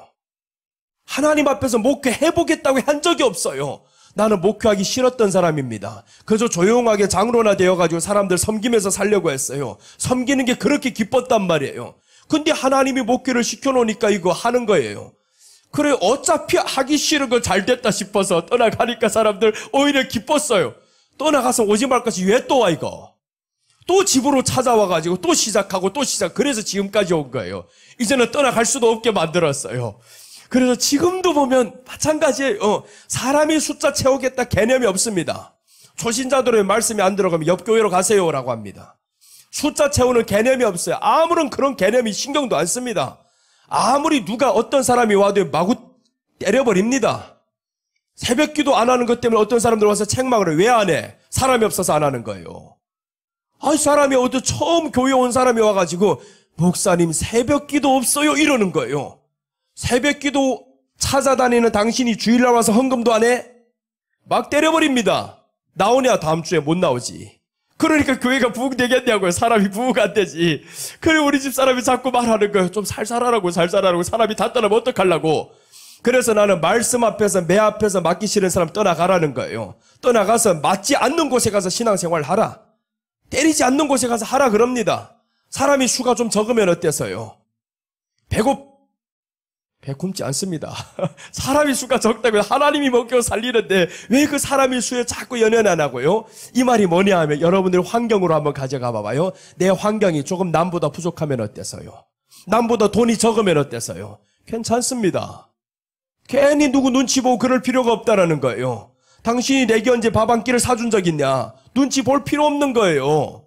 하나님 앞에서 우리는 믿음을 가지고 오직 하나님 앞에서 내가 저울에 달아봤을 때 하나님이 저울에 내가 어떻게 지금 될까? 이게 우리는 관심사를 가지고 살아야 되는 거죠. 그러니까 사람의 말에 사람의 시선에 자꾸 빼앗기다 이게 습관이 됩니다. 이게 습관이 돼가지고 사람의 말을 자꾸 의식되는 거예요. 사람의 시선 그때부터 자꾸 보이는 겁니다. 사람이 뭐라고 말하면 그때부터 두려움이 와버려요. 이렇게 말했다가 저 사람이 떠나가면 어떡해? 저 사람이 헌금 안 하면 어떡해? 실제로 그런 사람이 있었어요. 내가 떠나가면 교회 11조 얼마나 줄어든지 아냐고요. 그 소리를 감히야 이거? 나가라 그랬지. 나갔어요. 나갑니다. 나가라는데 왜 안 나가서 나가지? 그런데 하나님이 보세요. 사람이 그렇게 말하면 안 되는 거예요. 교회 그건 교만입니다. 자기 11조는요, 교회 살린다, 이런 생각하는 자체가 이게 교만인 거예요. 11조는 하나님이 주신 은혜다. 하나님이 주신 그 은혜를 내가 지금 감사하게 드리는 건데, 왜 그것이 교회를 살린다고 생각을 하냐고요. 그 엄청난 교만을 하고 있는데 못 질러요? 당신이 가짜지. 나는 가짜 되기 싫다 이거예요. 한번 가짜 돼봤었잖아요. 전에 가짜 대보니까 이게 엄청나게 하나님 앞에 책망받을 거래요. 아이가 조카가 가는데 왜 울고 있어? 네가 가짜니까 그러지. 가짜 대보니까 하나님 앞에서 저울에 올려보니까 이건 완전히 빵점짜리예요. 그런 빵점짜리가 뭔 목사가 먼저 되어가지고, 그래서 나는 하나님께 조금 궁금해요. 주여 100점짜리 만들어 놓고 아예 목사 되게 했으면 얼마나 좋겠어요. 개척하게 했으면 얼마나 좋겠냐고요. 이렇게 부족한 놈을 지금 괜히 먼저 개척해가지고 사람들 고생시킬 게 있냐고. 사람들 말씀으로 잘 다스릴 수 있을 때 그때 개척하게 있으면 강남의 성도들 불쌍하게 다 저렇게 헤매지 않을 건데, 지금이라면 저 사람들 너무 좋아할 건데 다 뿔뿔이 흩어져가지고 그게 뭐냐고. 그래서 내가 조금 안타까워요. 이렇게 참 부족한 종을 만나가지고 성도들 교만한 그 모습을 꺾어주지 못한 내가 잘못이었구나. 그때 만약에 지금이라면 그 사람들이 말씀에 순종할 수 있었습니다. 그때는 왜 순종 못하냐? 내 마음에 사람을 두려워하는 마음이 먼저 있었거든요. 그 집사님이 떠나가면 교회 월세 어떻게? 그러니까 매일 아침마다 집사님이 목사님 이러면 나는 네 집사님 어디세요? 교회 오세요. 내가 교회 가야 되는 거예요. 제가 당회장이에요. 나는 이제 밥벌이하는 목사가 되었고, 그러니까 하나님이 보시기에 얼마나 화가 나요. 네가 목사지 그게 목사냐? 그 집사가 오라 하면 강아지처럼 쭉 달려가야 되고, 이 강아지가 달려가면 어느 강아지가 슬퍼할 것 같아요? 애완견이 안 된 이 강아지는 슬프단 말이에요. 집안에 있는 강아지는 나는 애완견이 되어가지고 가서 잘 먹고 오는데 이 강아지는 어떡할 거냐고. 집안의 강아지는 항상 울고, 그게 우리 집 사람을 말하는 거예요. 이 사람은 항상 아프지. 그 여자 집사가 자꾸 오라고 하면 가야 되고, 안 가면 어떡해요? 또 나가면 큰일 나는데. 그래서 그런 생각을 가지고 있기 때문에 교회가 깨진다라는 거예요. 깨진 게 다행이고 너무 감사하지. 그런 생각을 가졌으면 끝까지 갔으면 깨지진 않습니다. 그럼 나는 평생 종으로 살아야 되겠죠. 집사님이 하라고 하면 하는 대로 해야 되고, 목사님은 설교만 하시고 우리가 재정을 다 관리할게 이러는데, 그럼 나는 설교꾼이 돼야 되지. 그때부터는 그저 눈치만 보고 있어야 되고, 그 사람들이 비율을 맞춰서 설교를 해야 되고, 지금은 비유 따위 안 맞춥니다. 내가 왜 비율을 맞춰야 되는데요? 하나님의 말씀을 전해야 되는데 왜 사람의 비율을 생각해야 됩니까? 왜 사람의 환경을 생각해야 되는데요? 하나님의 말씀은 있는 그대로 전하겠다 이거예요. 있는 그대로 전하면, 이 받고 오늘 다니엘이 보세요. 벨사살 왕 앞에 나갔었죠. 메네메네 대기를 우바르신, 이거는 죽을 감입니다. 목을 쳐야 될 감이에요. 하나님이 이 나라를 끝나게 하신단다. 당신을 저울에 달아보니까 부족하다. 심판한단다. 이게 뭡니까? 죽일 감이지. 이게 바로 목사인 거예요. 다니엘이 하나님 앞에서 말씀을 받았으면 그 사람들이 왕 앞이라 할지언정 나아가서 말한단 말이에요. 사실은 성도들은 다 왕 같은 사람입니다. 겉보기엔 다 왕 같은 사람인데 두려움이 존재들이에요. 어느 사람이 부족한 사람이 있어요? 다 똑똑한 사람들이에요. 그래도 사람들이요, 이 연로해가지고 앉아있는 것 같아도 굉장한 사람들, 살아온 세월이 있는 사람들이에요. 이 모진 풍파를 다 이기고 나온 사람들, 이런 사람들 앞에 선다는 게 보통 일이 아닙니다. 친다는 게 보통 일이 아니에요. 목숨 각오를 해야 되지. 네 죽고 나 죽고 해야 되는 거예요. 그래서 하나님의 말씀을 들고 나왔던 이 다니엘이 네 죽고 나 죽고 하잖아요. 가서 자기 목숨을 내놓습니다. 메네메네 대결 우바르신. 그러니까 그게 무슨 뜻인데? 하나님이 이 나라를 쪼개십니다. 이 나라를 망하게 하십니다. 야, 왕의 마음에 얼마나 이게 화가 나겠어요. 여러분 성도를 향해 가지고, 집사님 그렇게 하면 망합니다. 하나님이 오늘 친다고 했습니다.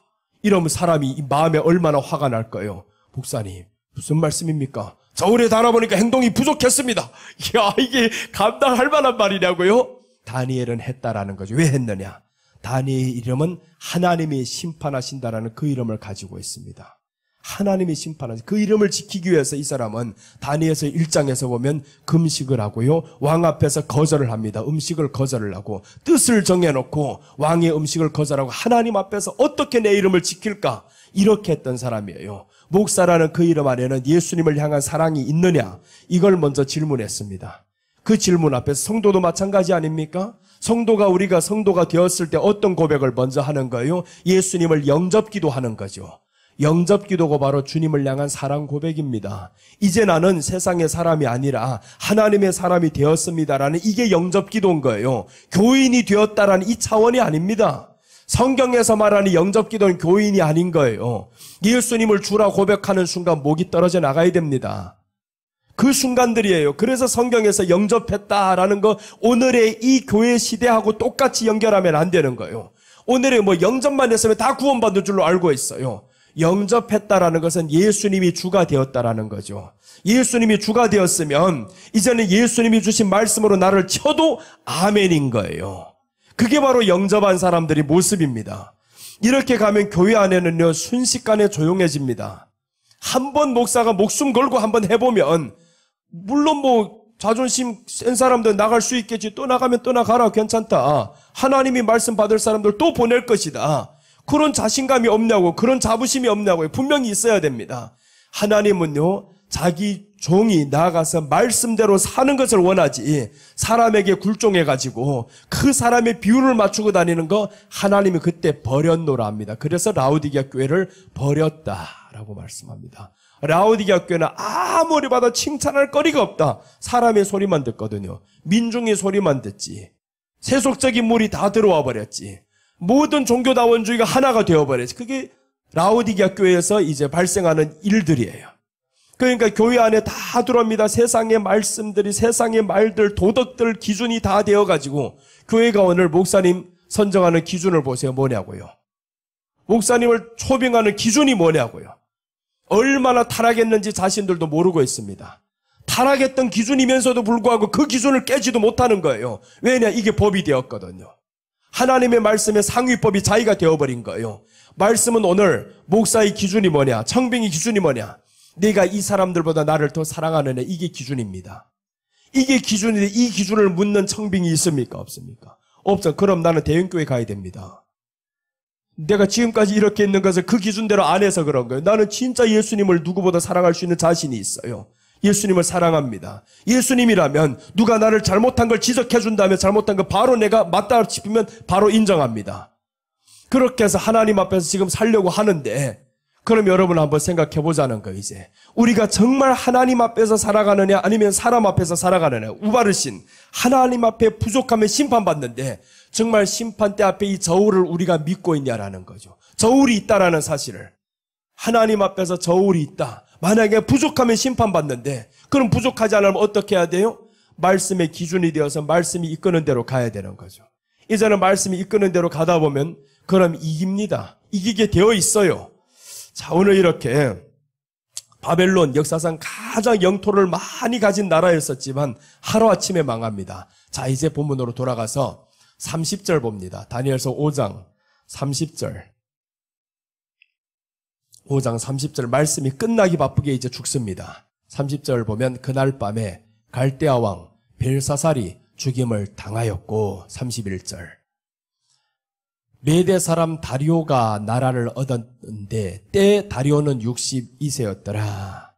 이제 하룻밤에 망해버립니다. 그런데 여기서 중요한 것은요, 죽어야 할 다니엘이 죽지 않는 거예요. 사실은 왕 앞에 가서 그렇게 말했으면 다니엘이 죽어야 되는데 다니엘은 죽지 않고 셋째 치리자가 됩니다. 나라가 바뀌잖아요. 지금 나라가 바뀌는데 다니엘은 그 셋째 치리자의 자리를 이어서 가는 거예요. 이어서 간다. 그럼 자, 이 말씀을 보세요. 이 말씀이 뭐냐 하면 벨사살 왕국이 바벨론 왕국이 지금 망했어요. 망했다. 그럼 우리가 사는 세상이 바벨론 왕국이란 말이에요. 이 바벨론 왕국에서 우리가 셋째 치리자가 된 거예요, 지금. 왜 그러냐면 하나님 말씀 있는 대로 전해서 결국 벨사살이 나를 죽여야 되는데 벨사살이 죽어버렸어요. 그럼 이 말씀은 뭐냐 하면 말씀을 의지하는 사람들은 세상에서 승리한다. 치리자가 됩니다. 그 다음에 이제 이 왕국이 끝나버려서 새로운 왕국이 오는 거죠. 세상 왕국이 끝나고 하나님 나라의 왕국이 옵니다. 우리 이 권세는, 이 치리자의 권세는 계속 이어진다라는 거예요. 그래서 우리가 천국 갔을 때 다스리는 권세를 받고 왕권을 받고 거기에서 1000년 동안 왕노릇 하는 거예요. 이 땅에서 왕노릇 못한 사람이 천국 가서 어떻게 왕노릇 합니까? 이 땅에서의 왕이 거기 가서도 왕이 되는 거예요. 그래서 우리가 이 땅에서 왕이 되려면 하나님의 말씀이 나의 왕이 되어야지. 하나님의 말씀이 나의 왕이 되지 못한 사람 앞에만 서면 두려워지고 사람 앞에 책망을 하려면 두려워지고 제대로 된 하나님의 말씀이 있는데 말도 못하겠고 그 사람이 왕이냐고요. 말씀을 왕으로 생각지 않는 너는 죽는다. 벨사살이 죽을 때 같이 죽습니다. 벨사살이 죽는다는 건 세상이 망한다라는 거예요. 주님이 오실 때 세상을 심판할 때 너도 같이 죽는다라는 거죠. 그런데 오늘 벨사살이 죽을 때 다니엘이 살았던 이유는 뭐냐면 있는 그대로 하나님 말씀 본 그대로 전해라는 거예요. 그래서 두려움을 알아야 됩니다. 야고보서에서는 말씀하죠. 너희 중에 많이 선생되지 말라라고 합니다. 많이 선생되지 말라. 선생이라는 것은 가르치는 자예요. 가르치는 자는 있는 그대로를 가르쳐야 됩니다. 성경에 있는 그대로를 가르칠 자신이 없으면 선생 되지 말라, 목사 되지 말라 이 말인 거예요. 먹고 살기 위해서 할 것 같다고 하지 말라는 겁니다. 정말 먹고 살기 제일 어려운 게 목사 직업이에요. 나는 다른 거 하라면 너무 편하게 살 것 같아요. 야, 얼마나 할 게 많고 얼마나 이게 볼 게 많고, 그런데 왜 하필 이 길을 걷게 해가지고 어려운 길을 하나님이 이렇게 20년을 가게 만드냐고요. 막 원망불평이 쏟아질 것 같아요. 그런데 이제 생각하다 보니까 하나님이 주신 사명, 그 사명 예수님을 사랑하는 것이, 하나님의 말씀을 전하는 것이 이제는 기쁨이 되어버렸어요. 그 기쁨이 되니까 내게 있는 이 모든 부족함이 아유 이제는 부족하지 않아. 말씀 전할 때 오히려요 막 용기가 생깁니다. 이제 하나 건드리는 사람 나와봐라, 껄떡거리는 사람 나와봐라, 바로 박살낸다. 벨사살을 박살내는 것처럼 벨사살을 박살낼 수 있는 용기는 가져야 되는 거예요. 그럼 여러분, 우리 세상에 살아갈 때 이런 벨사살들이 얼마나 많아요. 그런 것 앞에만 서면 기가 죽습니까? 하나님의 말씀을 받은 우리가 벨사살 앞에서 기죽을 필요 없다라는 거예요. 왜냐하면 하나님의 말씀 있는 그대로 메네메네 대기를 우바르신 말을 하면 됩니다. 알아도 듣지 못하지만 해석 안 하면 살잖아요. 해석만 안 해주면 그 사람이 뭔 뜻인지 알아요? 나는 글자를 읽을 수 있사옵니다. 해석은 목사님께 들으시오. 그럼 여러분들 다 살아나는 거예요. 그래서 마지막 때 누가 죽냐 봤더니 계시록 11장에서 두 증인이 죽는 거예요. 목사들만 죽고 성도들 삽니다. 죽는 게 아니에요. 성도들은 그런 사명을 주신 게 아니고 목사들은 마지막에 죽음을 향해 가야 될 사명입니다. 그래서 많이 되지 말라 그거예요. 죽음을 각오하지 못하면 되지 말라 그겁니다. 마지막 때는요, 먹고 사는 게 이게 다 끝나버립니다. 전쟁 한 방이면 끝납니다. 이제 내가 가진 소유가 전쟁 한 방이면 끝나잖아요. 지금 러시아가 지금 전쟁 한 방 터지니까 끝나버리잖아요. 아무리 뭐 키우에서 자기가 뭐 수도에서 살았네? 의미 없습니다. 때려버리는 거 초토화가 돼버리잖아요. 지금 아파트가 다 없어지고, 뭐 5째 아파트 전쟁 한 방에 누가 너에게 해줄 건데요? 보상해 준다고요? 아파트 내가 뭐 화재 보험을 들었다고요? 보험회사 다 망했대. 어디서 줄 건데요? 줄 수가 없습니다. 그런데 우리가 이 세상에 거 너무 이렇게 마음 두고 살아가서는 안 된다라는 거예요. 어차피 주님이 오실 때는 전쟁이 일어납니다. 그래서 마태복음 24장에 보니까 예수님이 오실 때 인자가 올 때는 무슨 일이 있겠습니까? 라고 질문을 했더니 먼저는 적그리스도가 일어나고 전쟁이 처처에서 일어날 것이다. 기근이 일어날 것이다. 라고 말씀을 하잖아요. 전쟁이 일어납니다. 온 세상은 지금 전쟁 준비를 하고 있어요. 오늘 아침 보니까 뉴스가 미국부터 북한에 이르기까지 9개 핵국가 나라들이 매년마다 핵을 만드는데 증액을 하고 있습니다. 아니 미국 지금 저 핵 만들지 말라며 당신들이 제일 많이 증액을 했어요. 러시아 핵 만드는데 2번째로 증액을 합니다. 중국 증액을 합니다. 왜 이렇게 핵무기를 만드는데 계속 증액을 해? 핵을 감축한다며. 근데 핵무기 만드는데 계속 증액을 합니다. 거기에 구유가 북한이 들어간 거예요. 북한이 핵무기를 만드는데 거기에 들어가 이제는 누가 나오냐? 일본이 말하잖아요. 이렇게 핵무기 많이 지금 비축하고 있는데 우리는 어떡하냐? 우리는 지금 40년 동안 넘게 이렇게, 지금 40년이 훨씬 넘었죠. 60년, 80년이 넘는 세월을 우리는 이제는 비무장 국가로 지금 만들어 놓고 남들이 우리를 치면 어떡하냐? 북한이 우리를 치면 어떡하냐? 우리도 핵무장하겠다. 그래서 일본은 핵무장을 1시간이면 한답니다. 1시간이면 핵무장할 수 있는 일본인 거예요. 이 모든 걸 할 수 있게 지금 마지막 때 다 만들어가고 있잖아요. 대만도 지금 보죠. 중국이 으르렁대고 있으니까 미국이 지금 자꾸 저쪽으로 파병을 하고 있죠. 파병을 하고 이런 사건들 다 뭐예요? 만약에 여기서 미국까지 건드려지면요, 이거는 끝나버립니다. 그러니까 지금 마지막 때가 안 되니까 하나님이 바람을 잡고 있는 거죠, 지금. 그래서 계시록에서 바람을 잡고 있다라고 말씀합니다. 잡고 있던 것을 9장에 오니까 바람을 놔라 합니다. 그럼 이게 이제 전쟁이 터져버리는 거예요. 세계 3차 대전이 이제 터져버리는 거죠. 지금 터지지 않는 것은, 미국이 지금 러시아를 치지 않는 것은 3차 대전이 아직 때가 안 된 겁니다. 하나님이 때가 안 되다. 미국 자존심을 자꾸 건드리잖아요.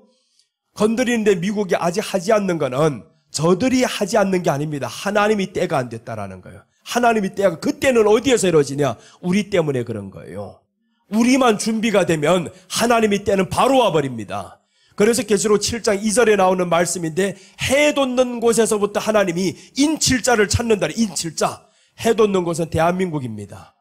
이곳에서 인칠자를 하나님이 찾아요. 지금 온 세상을 봐봐요. 복음이 가장 왕성한 나라 어디겠어요?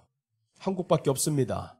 가장 왕성한 나라, 코로나 터지기 전에 중국이라 그랬습니다. 그래서 사람들 중국만 선교 갔다 오면 와 뜨거워 불 했는데, 코로나 터지면서 중국이 불이 됐나 보세요. 다 꺼져버렸습니다. 예배도 못 드립니다. 예배도 드리지 못한 당신들이 불이야? 예전에는 이제 삼자교회에 가입을 안 한다고 해가지고 자기들이 막 감옥에도 들어갔지. 그래서 저들의 명함은요 뭐냐 하면, 감옥 들어간 연도수가 저들의 명함이었습니다. 3년짜리는 아예 말도 못합니다. 나는 25년을 들어갔다 왔다. 나 15년짜리인데. 이게 저들의 명함이었습니다. 감옥에 들어왔다. 내가 복음 때문에 감옥에 들어왔다. 그런데 왜 지금 코로나에서 예배 드리지 말라는데 그것 때문에 왜 감옥 갈 생각을 안 하냐고. 못합니다. 하나도 못합니다. 봉수한다고 하니까 그대로 듣고 있는 거예요. 아니 코로나 지금 오미크론 봉수한다고 될 일이냐고요. 그런데 한다고 하니까 그대로 듣고 있는 겁니다. 그럼 나라의 법으로 인해 가지고 복음의 법을 다 뭉개뜨려 버려도 사람들이 일어나는 사람 없어요. 그러나 코로나 때 보세요. 한국은 어떻게 했는가. 그래서 그때 중국이 놀란 거예요. 저게 뭐냐. 처음에는 욕했지. 그러나 후에는요, 나를 향해서 중국의 목사님들이 다 따봉합니다. 처음에 내가 예배 드린다고 욕먹었어요. 중국 사람한테. 욕먹고, 저 광화문 집회, 그것 때문에 막 욕먹고. 그런데 거기에가 내가 누구하고 사진 찍었다 중국에 있는 목사님들이 내 모멘트를 보고 다 말하는 거예요. 근데 지금은요, 저 사람들 오히려 존경합니다. 그런 상황에서 예배로 승리했다. 이제 당신들 보니까 이렇게 마음대로 모이는 거 보이니까 승리한 것이 너무 부럽다는 거예요. 우리는 언제 그렇게 될까? 한번 희생을 각오해야 되지. 희생을 각오하지 않으면 안 되는 거예요. 그런데 그 각오를 당신들 했냐고. 못했잖아요. 3년 내내 그렇게 못했는데 우리는 각오해서 이겨왔습니다. 지금. 물론 그 가운데는 타락된 교회들이 많았었지만 그러나 이겨온 교회들이 많았어요. 이 상황을 통해서 어디가 가장 빛나는 곳이냐고요. 대한민국이 가장 빛나는 곳이었었잖아요. 복음이 왕성한 곳이었었고 남은 건 하나밖에 없습니다. 북한 통일만 되면 되는 거예요. 복음이 그거 왜 통일이 돼야 되냐? 하나님은 통일에 관심 있는 게 아닙니다. 복음에 관심이 있는 거예요. 통일에 관심이 있다고 이런 소리를 하고 있어요? 하나님의 관심사는 하나님의 나라인 복음이 저기에 들어가야 되는 거예요. 100년 전에 몰아내가지고 지금 2세대, 3세대 복음이 다 없어지고 교회는 2개 있다는 게 형식적으로 떡 서 있고 그런 곳에 한 통일만 되면 복음이 들어간단 말이에요. 그러니까 땅끝까지 복음이 다 전파되면 예수님이 그제야 오리라고 했는데 땅끝이 지금은 이스라엘이 아닙니다. 옛날에 땅끝은 이스라엘이었습니다. 그런데 지금 복음의 땅끝이 어디면 영적으로 봐야지. 영적으로 보면 시작이 지금 이스라엘부터 시작했으니까 이스라엘로 다시 돌아오는 게 땅끝이에요. 이거는 육적으로 문맥으로 보는 겁니다. 이 지리적으로 볼 때는 이스라엘이 땅끝입니다. 영적으로는 복음이 들어가지 못한 나라가 어디예요? 북한이잖아요. 지금 유일하게 들어가지 못한 나라가 북한입니다. 그러니까 저희가 영적으로는 땅끝으로 봐야죠. 그래서 복음이 그곳에 들어가는 그 순간이 오면 이제는 대환란이 터진다라는 겁니다. 그러면 순식간에 남북이 이제 통일이 되면서 복음이 들어가고 엄청난 경제 부흥을 이뤄낼 겁니다. 이렇게 되면 그럼 예수님이 마지막에 딱 끝날 때 얼마나 신나겠어요. 짜잔 여기에서 이제 인침받을 자리에 나왔다. 그때 심판받지 않으면 얼마나 좋냐고요. 그래서 우리는 우바르신 하나님 앞에 부족하면 심판을 받는데 우리가 부족해서는 안 된다라는 거예요. 마지막 때를 향해 가지고 이제 달려야 되는데 그 마지막 때가 얼마 남지 않았잖아요. 마지막 때가 얼마 남지 않아요. 요즘에요 뜨는 영화들을 보면 어떤 영화들이 뜨냐면 이상한 이름을 달아야 뜹니다. 범죄의 도시 이런 거 기생충 이렇게 이름들이 그게 뭔 이름이에요 이게. 근데 이런 영화들이 1000만 관객을 다 넘어갑니다. 이렇게 다 지금 뭐냐 하면 다 보면 이게 세상에 범죄로 가득한 이런 모습들, 세상의 빈약사들, 이런 것들을 통해 가지고 세상이 지금 다 관심사를 갖는데 그 모습은 세상이 그토록 지금 죄로 인해서 꽉 찼다. 한 걸음만 남았는데 복음이 그곳만 들어가잖아요. 복음이 그곳만 들어가자 1세대들 다 죽었잖아요. 우리도 지금 1세대들이 다 죽었잖아요. 그러니까 2세대들, 3세대들 오니까 3세대까지 오면 타락이 됩니다. 이거는 복음이. 100년이 넘어가면 교회는 다 타락합니다. 그런데 우리가 100년이 넘었어요, 지금. 그러니까 벌써 3세대에 딱 들어오다 보니까 많이 교회들이 새 속의 물들이 들어온단 말이에요. 하나님이 더 이상 견딜 수가 없어요. 그러면 이제 북한 하나를 남겨놓은 거예요. 그래서 저기를 남겨놓고 만약에 벌써 통일이 되어버렸다. 우리가 유럽이 되는 겁니다. 유럽이 그렇게 다 타락했던 것처럼 물질이 들어가면 타락하게 되어 있어요. 돈이 없을 때는 사람들이 경건하게 살아갑니다. 예수님 하면서 사는데 돈이 들어가 봐요. 처음에는 좋죠. 좀 지나면 타락합니다. 돈이 그렇게 좋은 것만은 아니에요. 그래서 돈을 사랑함이 일만하게 뿌리러 오늘날도 다 보면 왜 어려워요? 돈 때문에 울고불고 합니다. 예수님이 이 안에서 사랑이 안 되는 것 때문에 울어봤습니까? 아니잖아요. 그러니까 결국엔 돈입니다. 돈이 들어가니까 타락하는 거예요. 옛날에 언제 돈이 없어가지고 그렇게 힘들었던 시대가 있습니까? 지금처럼 그렇지를 않아요. 근데 지금은 돈이 없어서 난리가 납니다. 이거 사실 보니까 있어요. 잘 먹고 잘 살아요. 보니까 얼마나 배 터지게 먹고 살고 있는데 아직도 자기가 부족하다 그래요. 그래서 우리가 마지막 때는 하나님, 이 돈이 있는 이 세월로 인해서 이제는 북한에 빨리 복음이 들어가요. 더 늦어지면 그럼 우리가 다 죽게 생겼어요. 지금 이 돈이 너무 들어와 버린 거예요. 그래서 저곳에 빨리 복음이 들어가서 하나님, 그곳에 복음이 들어가면 예수님 다시 한번 성령의 불이 타오를 건데 지금의 성령의 불이 이 나라를 태우려고 얼마나 노력하는데 잘 안 되잖아요. 그게 오히려 오해를 받고. 그래서 우리가 중요한 것은 마지막 때 하나님의 그 심판대 앞에, 그 저울 앞에 세워졌을 때 부족함이 없으시기를 바랍니다. 계시록 18장 2절 한번 보고 이제 마치도록 하겠습니다. 오후 시간에 다시 이제 세 번째 모습을 전하겠습니다. 다니엘의 모습인데 계시록 18장 2절 보시면 벨사살 왕 바벨론이 무너졌던 것처럼 똑같은 말씀이 나옵니다. 계시록 18장 2절입니다. 힘센 음성으로 외쳐 가로되 무너졌도다 무너졌도다 큰 성 바벨론이여 귀신의 처소와 각종 더러운 영이 모이는 곳과 각종 더럽고 가증한 새이 모이는 곳이 되었도다. 자, 이 말씀과 벨사살 왕이 했던 바벨론 시대를 한번 비교해 봅니다. 오늘 여기에서 보니까 바벨론, 여기에 각종 새들이 모이고 귀신이 처소가 되었었죠. 벨사살 왕이 하는 거 보세요. 하나님의 성전의 기물들을 가져왔어요. 그걸 가지고 먹고 뭘 하냐면 찬양을 합니다. 찬양을 하는데 무엇을 향해 하냐면 각종 우상들을, 금, 은, 동, 철, 목석 우상을 향해서 찬양을 합니다. 그럼 이게 뭐냐면 금, 은, 동, 철 이게 어떻게 같은 겁니까? 여러 가지 종교가 다 하나가 되었다 이 말이죠. 다 하나가 만들어버린 게 바벨론 시대의 문화였습니다. 그렇다면 마지막 때에 교회 안에서 세상의 종교다원주의로 다 하나를 만들어버리는 거예요. 하나를 만들어버렸다. 종교다원주의가 지금 나와버렸잖아요. 이제 종교다원주의가 나왔기 때문에 차별금지법이 쉽게 통과가 되는 겁니다. 모든 나라들에서 차별금지법이 쉽게 통과가 되잖아요. 우리만 지금 차별금지법 사실은 여러 개 나와 있어요. 포괄적 차별금지법이 문제인 거지 지금. 차별하라. 그게 누가 좋습니까? 하지 말아야 됩니다. 이미 나와 있는 21개는 너무 좋은 거예요. 그런데 왜 거기에다 2개를 더 보태냐고 지금. 이런 것만 안 보태면 좋은데 그런데 이 종교다원주의에서 원하는 건 차별금지법이 아니라는 거예요. 포괄적 차별금지법이 들어간다면 동성애법이 들어가면 성경을 그때부터 대놓고 대적하게 됩니다. 그래서 이제 종교다원주의가 위태한 게 이것들이 뒤에서 다 조종하고 있단 말이에요. 종교다원주의가 오늘 마지막 때 형성됐던 것처럼 바벨론 시대의 종교다원주의가 형성됩니다. 벨사살이 지금 찬양하는 걸 보세요. 금, 은, 동석 이렇게 해서 우상에게 찬양을 하잖아요.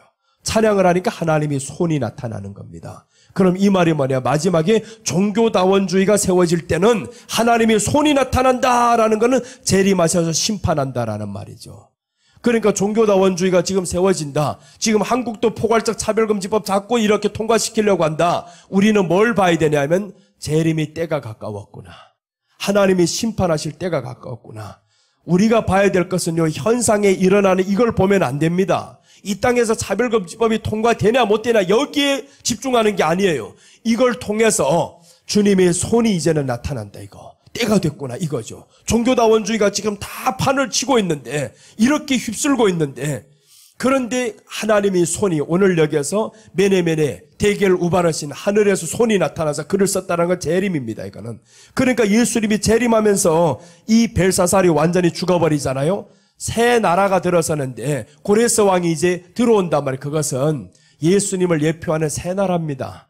이 새 나라가 이제 들어서게 된다라는 거예요. 세상에 있는 이 모든 나라가 없어지고 새 하늘과 새 나라가 이제 들어오게 될 것이다 라는 거죠. 그래서 우리가 마지막에 하나님이 오실 그 나라 지금 이제는 얼마 남지 않았습니다.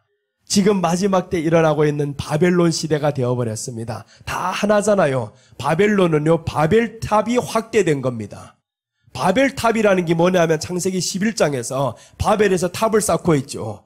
그때 사람들이 마음이 다 하나가 되었고 언어가 하나가 됩니다.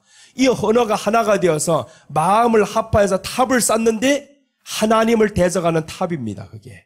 하나님을 대적하는 탑이 되어버려가지고 그러니까 하나님이 보시고 내려가서 저들을 흩어버리자라고 한 거예요. 그러니까 세상이 온 세상이 종교로 하나가 되고 뭔 이제 사상으로 하나가 되고 이러면 끝나는 거예요. 세상은 지금 평화라는 사상으로 하나를 만들어가고 있습니다. 평화 뻥이지. 세상이 평화냐 이게. 전쟁 준비하고 있는 모든 나라들이 평화냐 있을 수 없는 겁니다. 근데 평화라는 이 명목하에서 지금 평화를 주장하는 이 사람이 지금 굉장히 주목을 받게 되는 거예요. 그래서 마지막 때가 이제 멀지 않은 겁니다. 이제는 모든 게 다 드러나고 있어요. 속속히 드러나고 있습니다. 이제 몇 달이 더 지나가면 더 드러납니다. 더 엄청난 사건들이 계속 드러날 거예요. 1년, 2년 이젠 지나가면 점점 가까이 오물 영의 세계, 영의 눈을 열고 보면 드러나는 게 보이는데 그게 안 보이. 이 땅의 것만 쳐다보고 우리 교회의 부흥만, 우리 교회의 성도만 이러고 있으면 절대 저기가 보이지 않습니다. 다가오는 예수님이 보이지 않는 거예요. 그래서 성경은 오직 예수님만 보라는 겁니다. 내가 다시 오리라 하라고 했어요. 오리라. 그 오리라 하신 예수님을 바라보고 성도들 다 저기를 바라보게 해야지. 나 보지 마, 나 보지 마. 예수님만 바라봐, 예수님만 바라봐. 이렇게 하면 목사님의 흠이 보일까요? 안 보일까요? 나만 쳐다보니까 목사님이 뭘 하나 요것만 보는 거예요. 오늘 또 양복 바꿔 입었네 이러고 있어요. 왜 목사님만 쳐다본단 말이에요? 교회 와서 왜 목사님 쳐다보고 있고 목사님 행동을 쳐다보고 있냐고요. 예수님만 바라봐야 되는데 그게 누가 먼저 해야 되냐? 목사님부터 예수님만 바라보란 말이에요. 성도들로 하여금 예수님만 바라보고 가르치고 그러면 성도들이 상처받을 게 걱정이 되냐? 절대 아닙니다. 하나님의 말씀이 증거되지 못할 것이 걱정인 거예요. 나의 약함 때문에 하나님의 말씀이 강한데 지금 성경 다 바꿨잖아요. 너무 강하다고. 그대로 하면 사람들 밖에 너무 강하다고. 핍박이나 박해나 뭔 차별이 있습니까? 뭔 특별히 다른 것도 없어요. 핍박하니까 좀 강해 보인다. 그래서 약화시켜버려가지고 박해로 바꿔버렸잖아요. 성경을 보면 지금 청년들이나 지금 세대들이나 성경 다 옛날 거 봐도 다 알아봅니다. 여호와께서 가라사대나 여호와께서 이르시되 이게 뭘 그렇게 바꿀 내용이냐고요. 근데 다 바꿔버리잖아요 지금. 그럼 바꾸다가 성경의 내용까지 빼버리는 거 알고 있습니까? 성경의 내용까지 빼버린 장면들이 다 나옵니다. 빼버렸어요. 근데 아무도 몰라 이거 빼버린 거. 통째로 빼버리면 하나님이 뭐라고 말씀하냐면 1.1획이라도 없어지면 안 됩니다. 누구든지 더 하는 자는 이 책에서 제해버리고 누구든지 빼버리면 재앙이 이 말이라. 그런데 그렇게 긴 문장을 빼버리고도 자기들이 맞다고 합니까? 빼버린 내용들이 이제 오후에 설명드릴게요. 빼버린 내용이 있습니다. 성경을 통째로 빼버렸습니다. 예수님을 빼버린 거예요. 마지막에 종교다원주의가 오면 예수님을 빼버립니다. 그래서 모든 종교에는 구원이 있다라는 겁니다. 예수님 빼버리는 행동. 그게 바로 지금 놀라운 사건이 있는데 창세기에서 이제 예수님을 빼버리는 내용이 딱 나옵니다. 이제 오후에 잡아드릴게요. 그놈을 한번 딱 잡아서 우리 다시 넣어줍시다. 다시 넣어줘. 나는 그래서 그걸 꼭 계속합니다. 그것만 해서 이걸 넣어줘야지. 왜 이걸 빼버려? 성경 있는 거 빼다가 저주받으려고. 그래서 우리는 하나님의 말씀 있는 그대로 믿자라는 겁니다. 있는 그대로 믿으면 어떻게 되냐? 돌에 맞습니다. 하나님 말씀 전해가지고 좋다는 사람 없어요. 이 말씀은 우리 마음을 평안하게 하는 게 아닙니다. 예수님이 뭐라고 말씀한 내가 땅에 화평을 주러 온 것이 아니라 불을 던지러 왔다고 했어요. 불이 떨어지면 얼마나 뜨거워요. 괴롭습니다. 하나님 말씀 받을 때 사람들이 괴로워요. 교회 안에서 말씀 받을 때 평안하다요, 기쁘다요, 재밌다요 이러는 게 아니라는 거예요. 증거될 때마다 마음이 찔려가지고 목사님은 왜 이렇게 찌르는지 이렇게 생각하면 돌을 들 것이고요. 하나님 말씀이 나를 찔러서 어찌할꼬 하면 돌을 들지 않을 것이고요. 두 반응은 내가 알 수 없는 겁니다. 두 반응은 목사가 모릅니다. 어떤 반응이 일어날지 그 반응에 신경 쓰지 말아야 되는 거예요. 돌이 날아올지 회개할지 그 반응을 내가 왜 신경 쓰냐고요. 내가 해야 될 것은 하나님의 말씀만 전하면 된다라는 거예요. 전하면 그 후에는 하나님이 알아서 하세요. 내가 죽든지 살든지는 하나님의 손에 있는 거예요. 여러분, 우리 생명을 지키시는 하나님 앞에서 심판이 없으시기를 축복합니다. 분명히 하나님께서 우리를 지키실 것입니다. 자, 하나님께 영광의 박수 돌리겠습니다. 이제 오후에 다니엘의 모습을 전하면서 창세기 이제 성경 빠졌던 구절을 내가 혹시라도 잊으면 누가 이야기해 주세요. 혹시라도 잊을 수가 있어요. 그래서 그 말씀과 함께 다니엘의 모습을 오후에 이제 전하도록 하겠습니다.